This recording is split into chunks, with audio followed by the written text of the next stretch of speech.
This podcast is for informational purposes only and should not be considered legal, medical, or mental health advice. We speak from our personal experiences and opinions. The views expressed are solely those of the individual speaker and are not intended to malign any group, club, organization, or business. Content note.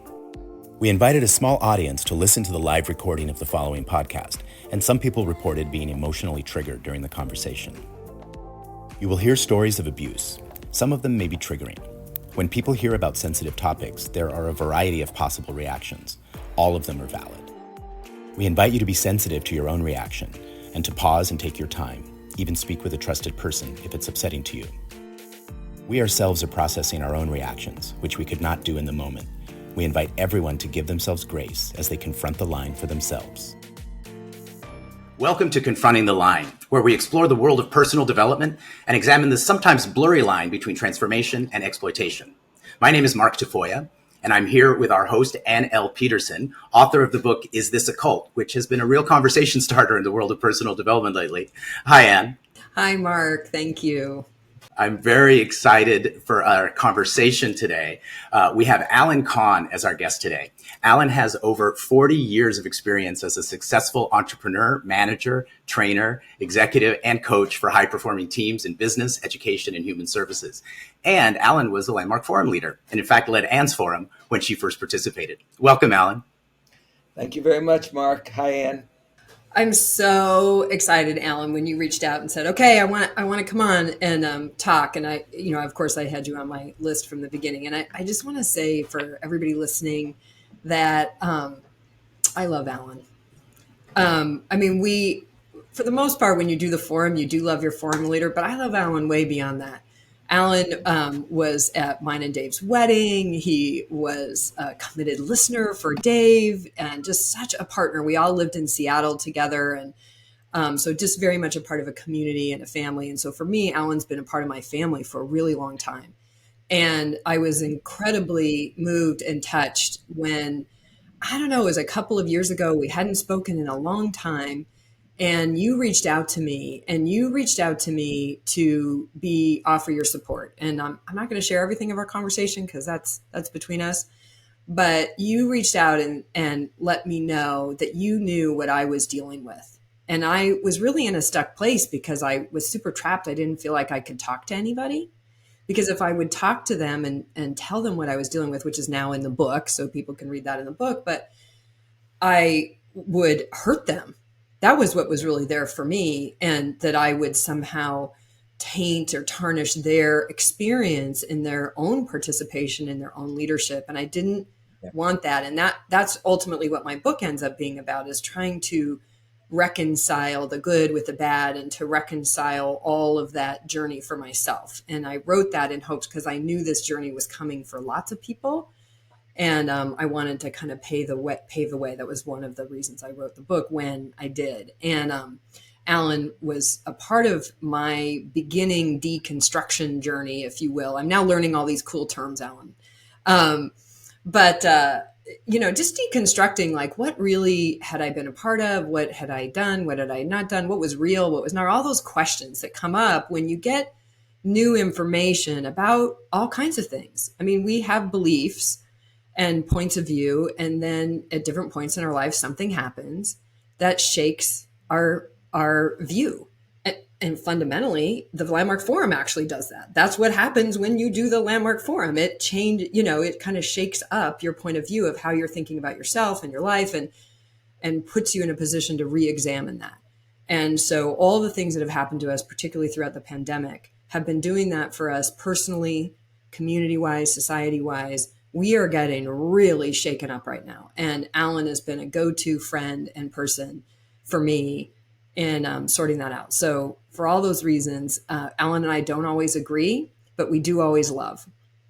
So I wanted to create that for everyone who's listening in, and why I was so excited you were here. Anything you want to say, Alan, before I have a kind of a list of questions for you and whatnot, but anything you want to say as we open?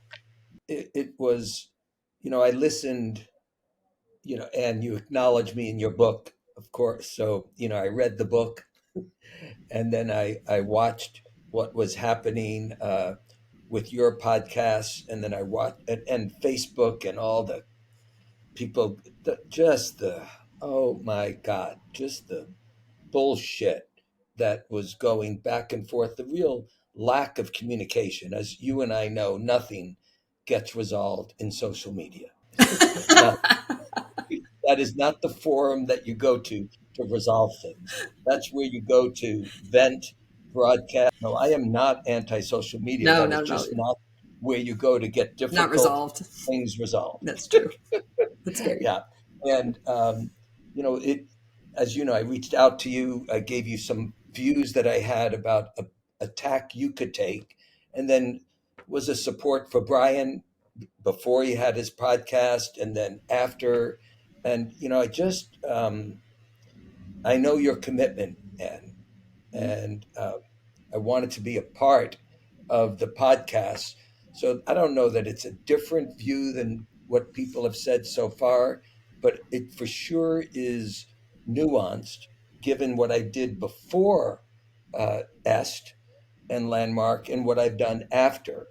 And I'd love to be able to share how I see that period, Yeah. the good, the bad, and the ugly, and my hopes for the future. Yeah. That's So exactly what we're going to do today. That's so great because Alan, this conversation is it's so big and it is so nuanced. The whole yeah, world of what's even going on with us socially, which includes cult. I love Chris Shelton thing that cult is part of culture. You don't have a group of yeah, people come together where you don't yes, have some of these, for me, I'm so interested in examining the patterns and things, but we won't go there yet. But it's not, you're right. It's not something that could be handled in a post or even a yeah, discussion in a post. It's big. It's a big thing with yeah, lots of shades. So I yeah, think where I want us to start then, given that, is tell us about you before, like who was Alan before the S training? yeah. So Alan, before the S training, and after for a while, just an arrogant guy who was insecure about his own worth, who wanted to get validation from others because he wasn't certain that he was okay the way he was, and he was on a spiritual path. So from the moment, I first used psychedelics and or anything that was mind altering, it became clear to me that there were other ways to perceive reality than the ones I grew up with. And I became interested in how do you access those other ways to perceive yourself, others, and reality. And, the first foray I took, after reading books on Eastern religion and like that, the first thing I did was I did something when I was 22. I think I was 22, maybe 21, called an enlightenment intensive, which was a 2.5 day experience. Did it in New York and had this profound experience of oneness, of just oneness, probably 1972, 1973. Well, actually, before that, I did I was taking a course my senior year at MIT called The Religions of Man by a man who wrote a book called The Religions of Man, Houston Smith. And he knew all of the gurus and teachers of the day, and he was very well respected. And he invited different teachers to come and talk to the class. And one of them was a man named Philip Kapleau, who had written a book called The Three Pillars of Zen. And he did offered a 1 day Zen workshop teaching you the principles of Zen. And I invited Phil Roshi Kapleau to the vegetarian restaurant we had started in Boston, and he ate at the restaurant, and he pulled me over and said, "Alan, how come the monks in the monastery can't make vegetarian food that tastes this good? Would you consider? This is just like, I mean, we just met. Would you consider being a chef at my monastery in Rochester, New York?" I said, "Sure." He gave me a book he had written, and I still remember the inscription, which is telling. He said, "Dear Alan, he who dies before he dies does not die when he dies." y'all can think on that one. So I went to live in the Zen monastery. Alan, do you know, it's so great you're in Mark's territory. I just have to point out this thing because it's fun. So Mark is a chef in the New York area. So I'm sure he's I like know. dying to ask you about the restaurant. I know. We can have another podcast on cooking, several Yeah. cooking and transformation. Because I believed back then that the way we were going to transform the world was by people eating differently. That Yeah. was my belief. Yeah. So we started this restaurant. We gave away the recipes. From the age of 19 onward, I knew I'd made a commitment to myself that somehow my life was going to contribute to the quality of life on the planet in some way. So first it was the restaurant, then maybe I'll be a Zen monk. That didn't happen. I left. I had the distinct experience that Zen, if I was living in Japan, that would have been a good path. But in the United States, that was not the path. So then I became a lay minister in a mystical Christian group and was teaching the power of your word and prayer and healing. And we had initiations. One of them was called illumination, another was self realization. And And what time that period was that? What were the and years? that was a cult, by the way. Yeah. There's That many, was many, many of them. They're not all bad. that was from 1972 to 1974. And during that period, I did a couple of enlightenment intensives and just had you'd sit on the floor opposite someone, look in their eyes, and they would say, "Tell me who you are." And then you'd answer the question. And everything you said, they said, "Thank you." And then you kept talking. And then a bell would ring, and then you'd ask the other person, "Tell me who you are." You'd go back and forth 5 times. Two bells would ring. You'd bow, get another partner, and start all over again. And that's all you did for 2.5 days. Tell me who you are, until your mind ran out of explanations of who you are, and you actually had an experience of self. And then you'd go That into sounds a little another. familiar. Yeah, exactly. Werner did it. Mm-hmm. Before S, this was one of the many programs that Werner also did. I found out when I read his biography. So then went to the back room, and you'd get tested to see if you really had an experience of something or just a concept, and then you get a new question. How would they Good, test tell me. that? You sit in front of a teacher, and they would ask you some questions, and apparently the teacher had discernment, and they would look and they would go, Mm-hmm. "Yeah." Right. When you can tell when someone's talking and it's all up here, Yeah. and it's not here. I call it, so it's kind of the same. I've been talking with some ex-Scientologists, and it's just been really interesting to compare notes. But the e-meter things that they Yes. use, and I joked with Chris Shelton. I said we didn't need e-meters.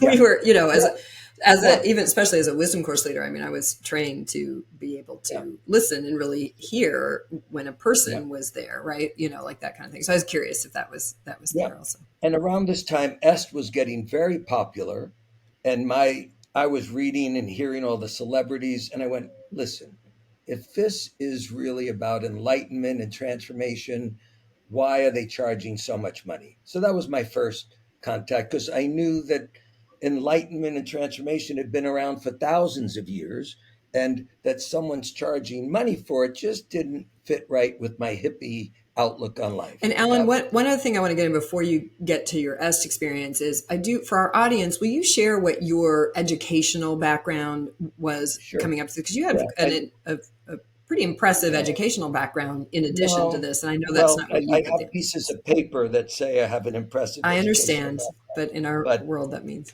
What I was doing when I was at MIT, getting a Bachelor of Science in Literature, was trying to end the war in Vietnam and, drugs, sex, and rock and roll, and figured out how to get a degree with a minimum. Most people didn't even know I was a student at MIT because I was spending so little time there. Yeah.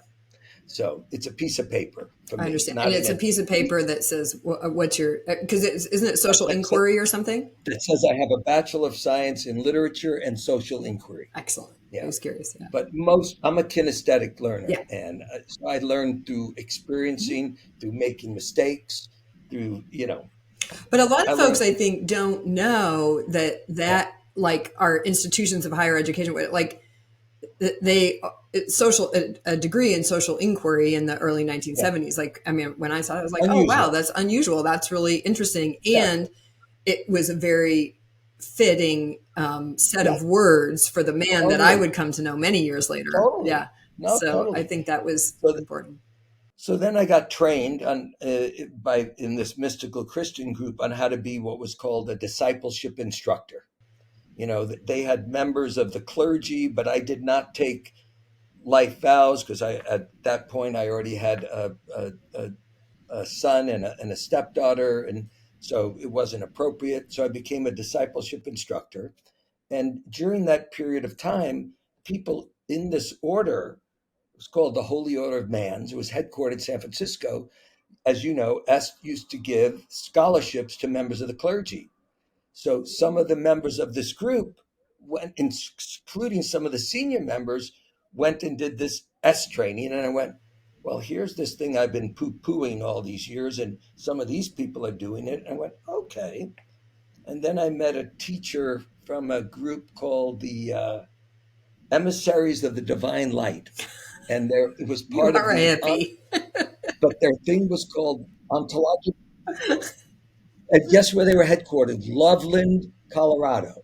Loveland, Okay. Of Colorado. course. Yeah. Emissaries of Divine Light. And it was called the Ontological Society. And that was my first time being exposed to ontology. And I met one of their teachers, and he said, I did the S training, it's nothing new or anything. He says, I call it a spiritual alarm clock. It wakes you up, period. Doesn't keep you awake, but it just wakes you up. And I went, oh, members of the order have done it. This guy's did it. Maybe it's something I'll explore. I'm now managing a bookstore in college bookstore in Eugene, Oregon, reading every book that was written in 1976, written about Est. And I went, oh, and then my wife went and did it. Not my current wife. My wife went and did it, came back and said, you have to do it, and I'm leaving. Oh And I wow. went, Yeah. that didn't suggest to me it was a good thing to do. Read all these books and decided I was going to do it to prove that it wasn't worth anything. But I didn't have a lot of money. I wrote a letter to the head of Est at the time and said, I haven't taken a vow of poverty, but I'm a teacher. I teach Bible classes in my home. If this thing works, I will tell people about it. I can't afford $250. He wrote back, he said, give us $50 and we'll give you a scholarship. So I drove down to San Francisco. Now we're December. I like a deal. So I drove down to San Francisco in my little Volkswagen, December of 76. That was when the S training was 2 week, a pre-training, a Right. weekend, a mid-training. Yeah. It was Jerry long. Joyner, it was long. Jerry Joyner was my S trainer. And by the third day, I knew something special was happening here when I raised my hand to challenge the S. Jerry for the 10th time. And he comes off the platform, comes up to me, says, Alan, for 2.5 days you've been here. Every time you raise your hand, you're either trying to show that you're smarter than me or that you're one step ahead of everybody else in the room. If you want to keep doing that for the next day and a half, be my guest. But what I want you to know, your tuition check has already been deposited in the bank and the check has cleared. Everybody laughs except me. He walks to the front of the room, and I swear I have this profound experience of seeing my life like a movie from the time I was 4 up until 26, and noticing that that's been the theme of my life, proving that I'm smarter than everybody else. So I tell people I walked into the S training knowing I was one of the smartest people on the planet and walked out knowing I was just one of the most arrogant people on the planet. And that was a breakthrough. And then the final piece, and that sealed the deal, at that point in the S training, the way it ended on Sunday night is you walked into another room. There was a graduate sitting across from you who was waiting there. It was midnight, 1 in the morning, 2 in the morning. late, yeah. They were waiting for you. And they had filled out 3 cards, little index cards, on people in their life that they knew well. And they described qualities of that person. You'd sit opposite the graduate and you'd pick a card and they'd say that person's name, Sarah Green. Tell me about Sarah Green. So I'm sitting there. This guy says Sarah Green, and I start describing Sarah Green, what she looked like, what she liked, what she didn't like, her relationship to pets. And then he shows me the card. And he says, do you want to do another one? Because you could do 3. And I said, no, I nailed it on this one. I don't even bother with another one. So I walk out of the Holiday Inn on Van Ness Avenue in San Francisco, 2 in the morning, and I am higher than a kite. Yeah. Because I knew that sort of thing was possible, but to be able to sit in a, like they used to say, a stupid ballroom with chandeliers and walk out with that sort of experience possible, I went, this is it. Mm. And Alan, I'm just curious. So Yeah. were the people on the card participants who had been in the program, or were they No, people no, in your these were life? these were people who the graduate knew. Just random people. Okay. So Random, you didn't know them at all? never. All I knew was their name. Nope. We're high into Wow. the mystical realm here. And you know, my belief is we are all connected. We are all part of something bigger than us. Consciousness exists outside of the body as well as in the body, and our egos and our brains get in the way of really experiencing what's really possible. So to have that profound an experience, and then I came back and I could see my arrogance and interrupt my arrogance. So then I wrote to, you know, I cast the I Ching. Should I become an S trainer? It said perseverance furthers. I wrote to, you know, folks in San Francisco and said I want to be an S trainer. Mm. There was no S in Portland at the time. You know, they Two wrote something. two quick thoughts. Yeah, Ed said something. So I know you know Ed Gerwitz, who we very well. we interviewed. I listened to your interview with him. Yeah, It was great. and he and I have been having chats, and he's got a book Yeah. coming out. It's very exciting. So anyway, but Ed said that the difference, the S training was about finding out your life didn't work. You know, and the joke used to be, we used to always say you're an asshole and your life doesn't work. But because we were asking him about the difference between EST and Forum, which we'll Yeah. get to that because you go through both, right? I But think it's really different than that. Yeah. yeah, but he said that kind of the focus of if you were of the S training was really having people sort of wake up to their life didn't work, and hence the whole got it. You know, there's a whole movie with a parody on got it. Apparently, I haven't watched it yet, but I've got some people have been sending me clips. Yeah. Versus the Forum then became more about creating possibility. I was just curious if what you saw as the I see S it differently. training distinctly. Yeah, I see it differently. Yeah. I think the S training was about, well, the way it was said is rehabilitating your experience to experience life. So experience it, you know, like a tree, not just tree, like, oh, there's Anne. There's not this thing, there's Anne, to really open up your capacity to experience life as a real alive phenomenon, not a two-dimensional thing, and to have what, you know, in other disciplines would be called an enlightenment experience, you know, an experience of stepping outside of the reality in which you live and seeing it, wow, like being the observer of your life rather than the character in your life. Yeah. And all this without drugs, because this was the time of All this LSD without and drugs. right, all of this without drugs. Yeah. So I would say what the S training was experiential, where the Forum was philosophical Gotcha. and ontological. Okay. Yeah. And, you know, in some ways, because of what Ed, you know, when Werner got this whole notion about language and being and language and, you know, started studying with other folks who exposed him, in my experience, although the forum didn't produce necessarily those fireworks that the S training did, in my experience, the forum put you at the source of the experience, Mhm. which was language. Gotcha.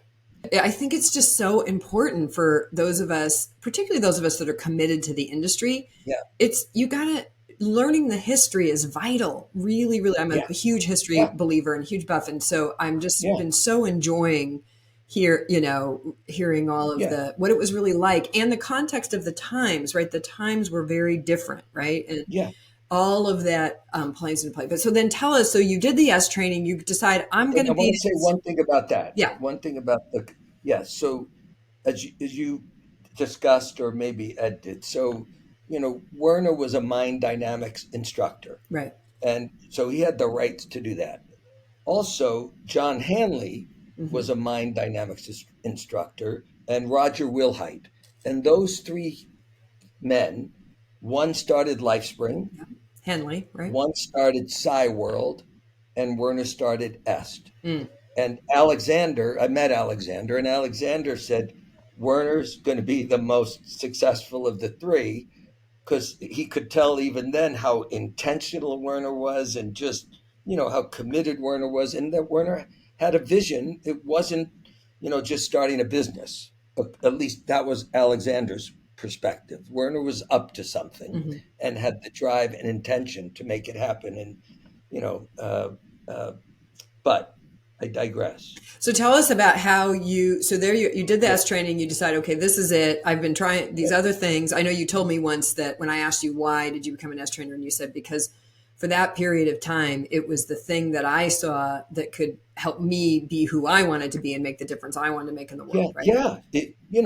It didn't, unlike the mystical Christian, you didn't have to believe in this. You didn't have to dress a certain way. You didn't have to bow down. You didn't have to eat.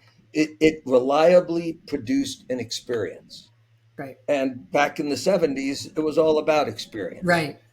So we had, it was a It's very worth mentioning experiential. for our audience, this is the time of encounter groups and Gestalt is a big Totally. thing and like all of Primal scream, yeah, Ed was telling me about Primal Scream. Yeah, Gestalt therapy, transactional analysis, co-counseling. It was all about experience. right. There was something happening. So There you really become was. an S trainer. Anything you can, any Well, little tidbits you want to share with? so I know then it wasn't that direct. let me tell you. So I'm living in Portland, and there's no Est in Portland. It's in Seattle, or it's in San Francisco. And then they decide to do an S training in Portland. So I get on the production team and help produce the S training in Portland. And then they started doing seminars. And I was the person from the get go. I have a good nose for bullshit. You know, maybe it's my arrogance, maybe it's my nose, who knows? Or you're a New Uh, Yorker. um, but whenever they started talking in the seminars, because they didn't say this in the S training that I remember, but when they started talking in the seminars about the way to keep your transformation alive is to bring guests, I knew that was BS. Just full stop. So they would do the guest talk in the seminars, and I'd be in the back of the room with a jar of bubbles, and I'd be blowing bubbles that would be flying through the room in the seminar. So that was my, My unique experience of the forum is making so much more sense because I hear other people talking about. I'm like, "Oh, but ours was fun. Like what? I yeah, mean, it was intense, but exactly, it was fun. Anyway, go ahead. exactly. Yeah.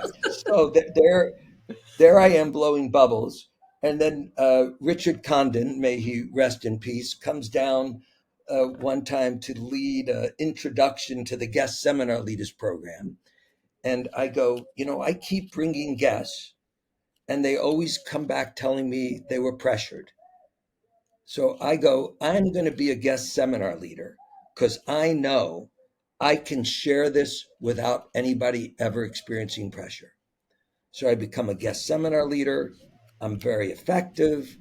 I become a seminar leader. And then really, all I really wanted to do was be an S trainer.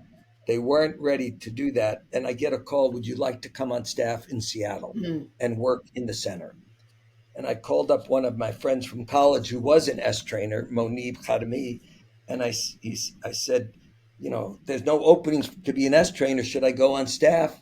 And he said, well, if you do, it'll take you longer to be an S trainer than if you don't. He says, it's very hard being a staff member. And I went, oh, I can handle hard. So I went on staff in 1982 and became an S trainer, took 6 more years in 1988. Mm. And was being a staff member for S hard, like he said? Being a staff member in the centers, as Ed shared, it's the hardest job It's you could brutal. have. Yeah. Yeah, yeah. I don't use the word brutal, but it's the hardest job you could. The demands that are placed on you. Now, at times, I was treated brutally. Mm-hmm. That's a fact.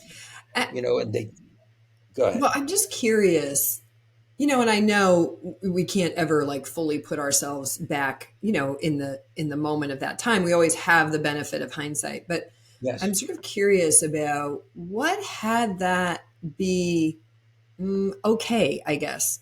Yeah.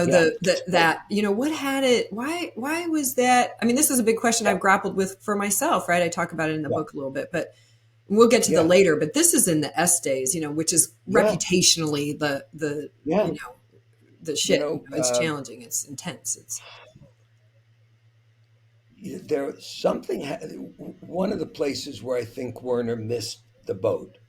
I don't know that he wanted to be viewed as the way people viewed him, Mm-hmm. but he did nothing to discourage people putting him on a pedestal. He Mm-hmm. didn't do, in my view, responsible for how people were viewing him.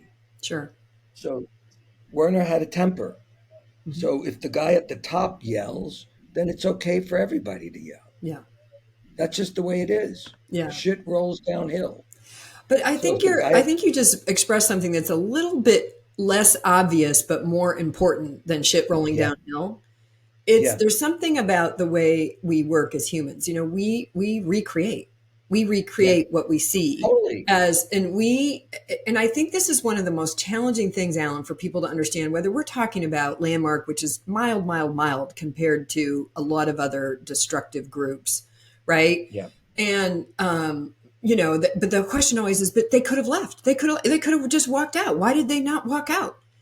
yeah, And yeah, that's a big question, and it's got a lot of yeah, answers. But I'm yeah, curious. So and I think you just spoke to one aspect of it, which is, well, if the leader and remember, we have a different, how we're viewing leadership now versus how we were yeah, viewing it in 1982. But if the yeah, leader is doing that and getting adoration, fame, influence, money, all the things that we measure success by. And here we're yeah, coming into the 80s and 90s, which is the time of Wolf of Wall Street. Everything's about production and effectiveness, yeah, success, and blah, blah, blah, unlimited, potential and all of this stuff. If we're seeing that, then we're going like, well, I want me some of that. And we're still seeing it in society today. We have people, looking at who I think is one of the most nonsensical, serious leaders ever.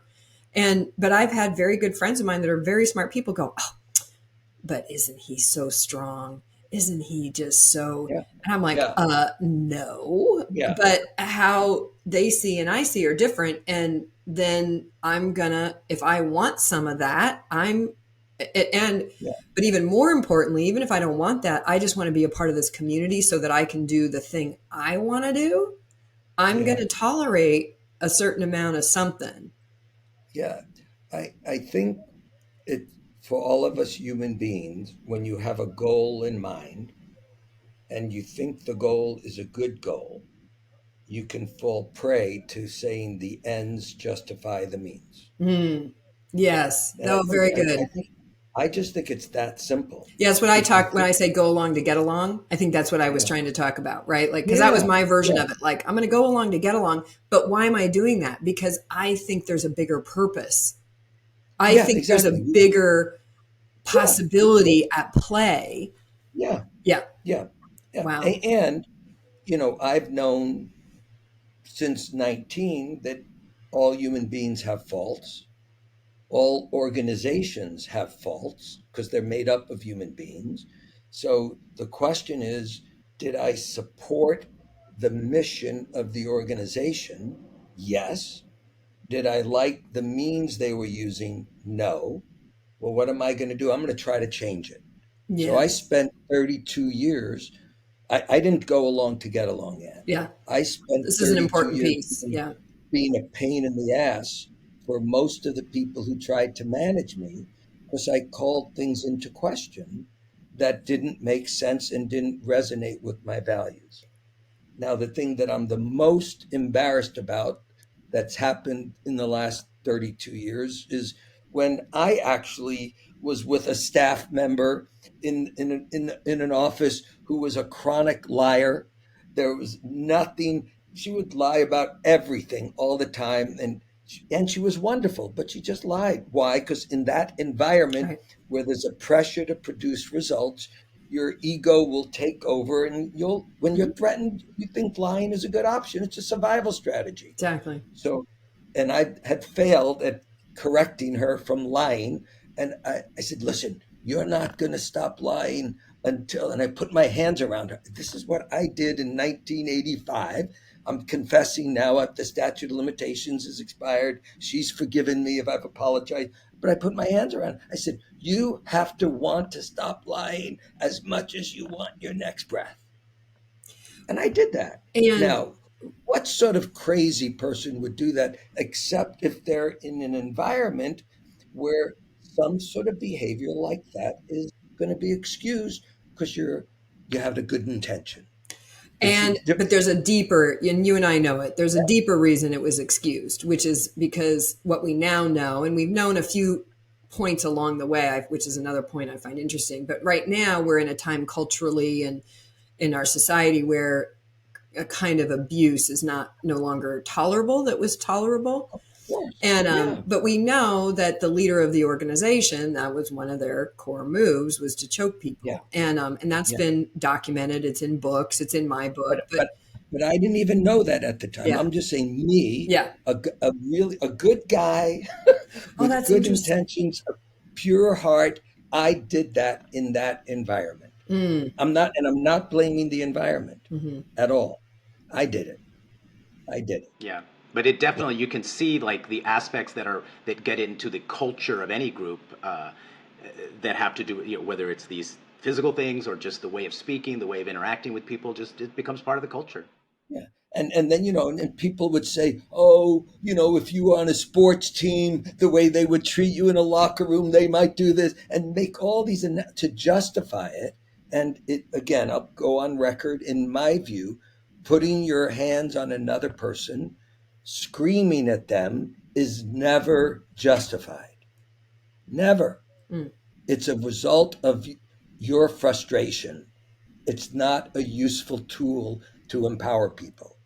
When you scream at people, they have an amygdala response, and you're not going to get the best out of them. They're going to be threatened. But when would So you say that screaming, you yeah, became aware of that? So, like I said, we can always yeah, only kind of look from hindsight in a way, yeah, right? And I do want to acknowledge for the audience listening, one of the things I do happen to know about Alan is Alan's done a lot of work yeah, deconstructing this for himself. Like this isn't, sure, you know what I mean? So I just want to appreciate and acknowledge that because I think a lot of times one of the things the human potential movement and some of the silliness of it has kind of convinced us of this like tree happens, like things don't take work, they take work. So yeah. I just want to appreciate that about you. But And let me say one thing about that, Anne, yeah, just because I think it's critical and it hasn't been mentioned yeah, always. The forum and the S training in any of these groups can produce, might have a transformational experience. But that's not, in my view, all my view, that's not a lot different than taking a drug. What Isaac Newton said, what goes up must come down. Having a transformational experience is different than living a transformed life. yeah, And most of these groups don't necessarily have the structures in place to support you in making sure you live it. That's up to you. yes, right, But and Werner being the Being Werner. Genius at marketing that he was, figured, okay, I'm going to convince people that the way you live a transformed life is bring more people to do my program. Now, what a clever idea. Well, yes, that's And polite, register. but yes. Yeah. But And we know this. There, having a transformational experience has nothing to do at all with whether you ever bring a guest to any event. Nothing. yeah, and let's kind of put a pin in that for a second. That's very Yeah. true, because I want to come back to this thing, because I think what you're so generously sharing here, and Yeah. I honestly, I think there isn't anybody. One of the biggest things that I've learned in this whole journey is there isn't the most likely person to fall into some of these traps. In other words, a trap where you find yourself operating or doing things that are against your values as you have created them, right? Yeah. The people most likely for that are the ones that think they never will. That wouldn't happen. And I've heard from people like, "Oh, I would have just walked out. I can't believe you didn't." Like, no, you wouldn't. I can promise you, you wouldn't. So Yeah. I think this thing about you being shaped by the environment and Yeah. is really a big deal. And there is we know about agreement reality and these things, right? These ideas are commonplace now, and but that if we're in a group and our livelihood, our financial dependence, but more importantly, our belonging. I know for me and many of the people I've talked to, that's one of the biggest things. And in fact, somebody was talking with me today, and they're like, "I'm not comfortable with this, but if I leave, I'm going to lose my whole community." And A there's sense of status within a group, even. Yeah. status, yeah, absolutely. I mean, there's so much tied in, but I'm curious what shifted for, like, how do you see that? Because But it two was a lot of things. years. One, Your journey wasn't short. I mean, you and I have both listened to Gabor Mate in some of his podcasts, Yep. I believe. Yeah. And, he talks about these two strong pulls for human being. One is belonging, Yeah. and the other is authenticity. Mm-hmm. And he uses authenticity of being true to yourself. Yeah. So if you want to belong, sometimes it will cost you authenticity. And if you want to be authentic, sometimes it will cost you belonging. And you have to do the calculus on it. You Yeah. have to, what's going to be more important, belonging or being true to myself? So for me, that ship has sailed. For me, I am never going to work anywhere or do anything that's inconsistent with my values, ever, ever. So let's go back to how, because the other piece you dropped in that I think was so important is you really were that you were going to change it. So there Yeah. you are. How do Yes. you get from, so bring it together for me. How do you get from putting your hands around somebody and saying, Yeah. you're going to want to have to stop lying, as much as you want to breathe right now, whatever, right? However you just said that. But that's the general coaching technique, which honestly was not that uncommon. I mean, it's gross. Now we go, but I've done enough listening now. Just to be clear, I never saw it. I did have a manager, may he rest in peace, who grabbed my shirt, who threw things at me, who was like that. But I never saw anybody do that but me. And it was interesting to find out that there's others. People who have worked with Werner had that happen to them. That's so right. There must be something in being a human being that thinks that that's an acceptable thing to do. And I think that for you and I both, I don't want to jump ahead, but for you and I both, finding that out was a little part of our shakeup. So, but I want to go back to, so you've got an S trainer, you're a staff, on staff, you become an S trainer, right? No, by the time I did it, the forum was around, so I became a forum. You became a forum leader. Okay. Yeah. But in this whole time, did you still have sort of the perception that what wasn't working? So there's a lot of things I'm sure that were working, that were miraculous, right? That's right. But the things that weren't working, that you were somehow going to be able to impact those. Was that still in your psyche? Yep. Okay, great. Still did. So there you are, you're a forum. And what were the things about it? And I would talk with people about it, and of course be accused of, that's just your opinion, that's just your this, Yeah. You know we know what all the happens tactics. Exactly. So, but there you are plugging away, you're going to change it. And what were some of the things in that era, as you were a forum leader, Yeah. in the being of a forum leader and the job of a Yeah. forum leader, or even in the centers, what were some of the things that you wanted to see changed? Because here, nobody's going to tell you that you shouldn't. I didn't like the notion of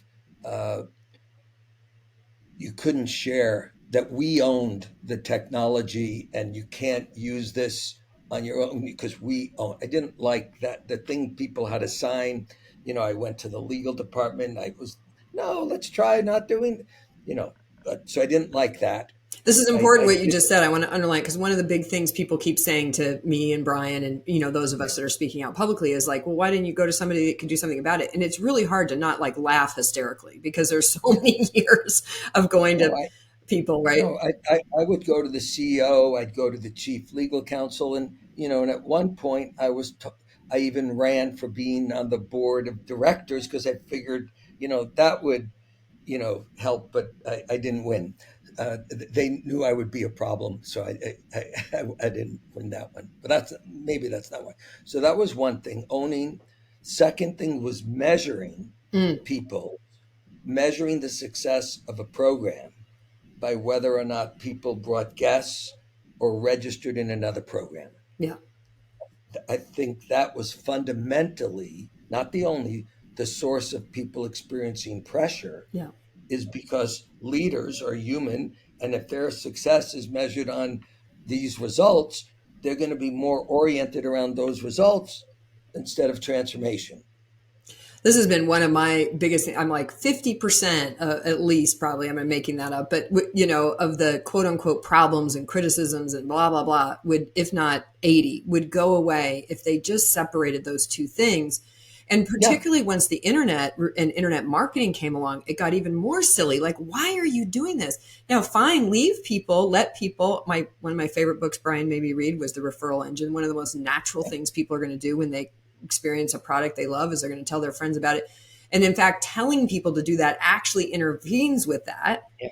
And according to that book. And so it's like, their continual persistence in that model was always like, it's sort of what started having me ask the question that I ask in my book, which is, wait, is this cult? Like, because I couldn't figure out why do they keep doubling and tripling down on these practices that are, again, don't work.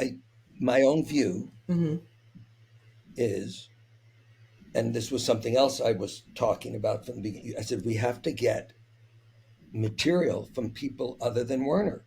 Because Werner's view, he's a human being. He's got a limited view. Right. So we're only going to get stuff. And everything that we got from Werner was a upgrade of what he had done before. Right. There wasn't a lot of new stuff there. He's a master at that. He is. One of the people who's worked with him for 50 years, could it be 50? Since 1972, 50 years. Yep. Said Werner is an amazing human being. Lives at the intersection of neuroses and genius, and you never know which one you're going to get. And I like that. Yeah. I'm not a psychiatrist. I don't analyze, but he's a human being. He's got blind spots. This is how far I went, and even though I've been gone 10 years, I got a hold of someone who works with Werner directly, still did 2 years ago. And I said, I want to talk to Werner. And she said, about what? I said, I want to talk to him about taking apart guests, realizing that guests have nothing to do with transformation, and the collapse has caused a problem. She said, don't bother. I said, why? She said, he won't listen. And I went, okay. So I didn't bother. But when you really believe you know something, right? That's well. And I appreciate what you're saying, and that you really did think that you being there, and I was that way too. I had a lot of people don't know this, but I'm actually the one who started doing landmark stuff on what was called Web Connects or WebEx or whatever at the time, right? And I did it kind of like illegally. I didn't tell anybody and until after, because I'm kind of at that time I was definitely better, easier to ask for forgiveness and permission. And Yeah. but that we really do believe that we can change things, but especially when we're in education that teaches us that Yeah. we can be 100% accountable, we can be 100% responsible. And I have some critiques of some of those ideas now as I continue to Yeah. deconstruct that. Yeah. I don't know if they're critiques so much of the ideas as they are the misuse of the ideas. And So and yeah, and one of the things I want to make sure, back in the 70s in Boston and all over the US, all these gurus were coming to the United States. And some of them were false gurus. Yeah. And there were people who got enormous value out of becoming part of groups, in my view, yeah, even though the guru was a false guru. yeah. So Oh, I went, absolutely. so I said, well, why did that happen? And this is true for me. Werner was not my guru, Yeah, but the promises that I made as a forum leader about how I was going to live my life, which is I wasn't going to honor my thoughts. I wasn't going to honor my feelings. I wasn't going to honor my moods. I was going to honor my commitment. hmm That was an as amazing constituted by your training. word, right? So that was an amazing training to get that. Now, it's only after leaving that I went, yeah, but our emotions, our body, all those things are useful. You don't have to honor them, but you got to pay attention to them because they're giving us useful data about reality. And to just live in what you said, not all these other dimensions, you get a one-dimensional life. Yeah. Yeah. And so, and I shared this, by the way, with the new CEO of Landmark yesterday about one of the things I'm suggesting that Landmark do in the future. I don't know that he'll listen, but he was very open. I said they got to get more connected to what's going on in your body, what's going on in your emotions. Most of Landmark's programs back when I did them, I haven't done anything for 10 years, so I can't talk Yeah. about it, take place from the chin to the scalp. Yeah. That's what I always It's say all, is when I left, I like within a month I was doing diamond approach work and other stuff. yeah, And I said, because I want to find out what's going on below the neck, exactly. what is this? And I started the goddess community because I was like, wait, Yeah, woman, what exactly. does woman mean? Why, what heart, what, huh? You know, Totally. Yeah. so I, it was, yeah, I did two courses that are called, the name is Poets, and it stands for the power of embodied transformation. So transformation that's embodied. So when I'm working with people now, it's what's going on here, not just here. yeah, You know, it, intellectual realizations are just that. yeah. If they're not embodied, they don't last. They Right. don't stick. So Yeah, so Alan, let's go back to, so there you sure. are, you're a forum leader, you're leading the forum. Yep. I know you became a center's division director as Yeah. well, which means you were managing multiple centers. So you always Yeah. kept that sort of, um, that aspect, which is Yeah. really, as we said, that's a really intense, Much harder being in the centers division than leading in right. in the leader division You know what? for A me. bunch of staff members and now ex staff members, I know they laid off a bunch that just got really, did you hear that, everybody? They know, at least Alan knew, that your job was harder because a lot of times as a center, the forum leader shows up and they're like all, and the world has to Yeah. start to revolve around them. And you're Yes. like, what the heck? Yeah. So you knew Yeah. both those sides. But I want to Yeah. find out. So tell us about what starts to happen that has you start to realize or see or think, kind of break this idea that you could somehow change it, that you Yeah. could somehow, there were these things that you Well, saw you didn't agree with, and if there's any others that you well, didn't get yeah. to. Well, there was one other thing.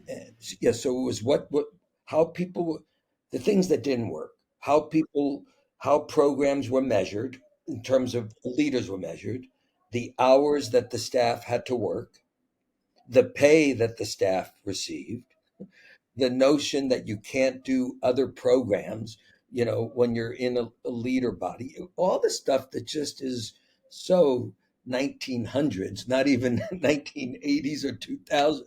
It's like, that rigidity. Those were the main things. The how Oh, and I also, the the push.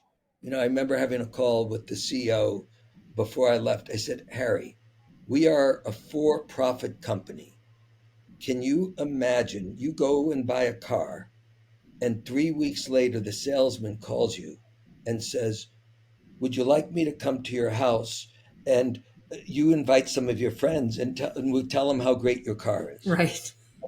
That does not happen in a business. Right. So my view of part of the reason why the real value that Landmark had and has never fully took off is because there was a lack of integrity in how the organization was run. Yeah. It wasn't run like a business. It didn't adhere to standard business practices. It was a mix. You were on a mission, but it's a business. And the MLM, but I mean, like the old fashioned MLM, not even, I have a guest that's going to come on and talk with us about the modern MLMs. They're quite different, but so that is in there I too. thought those, and again, and the way I approached it then and now is I don't think I'm right about this at all. This is my view. And how I was able to stay in Landmark for 32 years is I could go, this is my view. Landmark, they have different view. Time will tell whether my view was right or theirs was right. And in the meantime, as a forum leader, Anne, I gave my word to be there forever.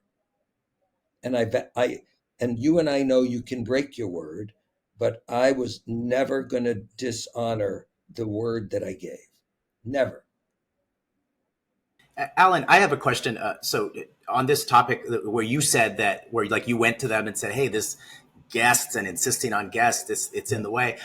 To this day that persists in the organization. And as an introduction leader or as a seminar leader, we were trained to always recreate the no. Like really get someone, if they say no, hey, no, it's not for me. It's not for me at this time, to get that. And then we were always told, like, on the other side of the no, there's finally a yes. And I'm curious about your thoughts, because oftentimes where that landed for people was, because I took that seriously. I was like you. I was like, hey, I really got this person's experience. They're 100%. And they are a no right now. Like, that's the answer. And I think a lot of people ended up hearing that as a technique, like get their no, and then they'll say yes. So like they were hoping and praying for that yes. And I was just like, no, they're no. And maybe next week it'll be yes. But as of right now, I'm going to lay off. Yeah. Well, Mark, what I found out about after leaving Landmark is one way to look at marketing is there's push marketing and then there's pull marketing. So push marketing is where you're trying to get people to do things. Pull marketing is where the customer is trying to get what you have to offer. And I made a promise when I left Landmark to myself, which I have kept, is I was never going to put another butt in a seat again as long as I live. I was never going to try to get a coaching client. I was never going to try to fill a program that I was delivering. If there was a demand for what I was offering, I'll be there in a heartbeat. So that's a perfect place for us to pause in our conversation. And we're going to resume this on our next episode with Alan, where, of course, we'll have questions coming from the audience. So thank you for being with us. This is Confronting the Line, and we'll see you next show.